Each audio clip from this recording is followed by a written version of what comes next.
అనగనగా ఒక చిన్న అందమైన పల్లెటూరు గ్రామం ఉంటుంది.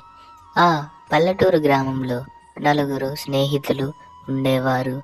ఈ నలుగురు స్నేహితులు చిన్నపిల్లలు. వీళ్ళు రోజు బడికి వెళ్తూ మళ్ళీ తిరిగి ఇంటికి వచ్చాక చక్కగా ఆడుకుంటూ మరియు కలిసి తిరుగుతూ ఉండేవారు. వారు ఆ గ్రామంలో ఎలాంటి సమస్య లేకుండా చక్కటి వాతావరణాన్ని ఆస్వాదిస్తూ ఆడుకుంటూ ఉండేవారు.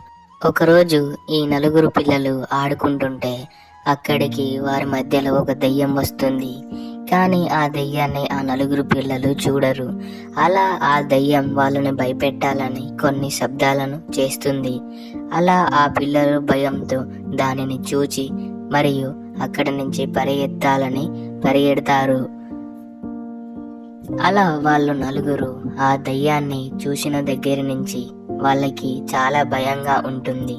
అందుకు వారికి ఏం చేయాలో అర్థం కాక వాళ్ళు ఏదైనా దేవుడు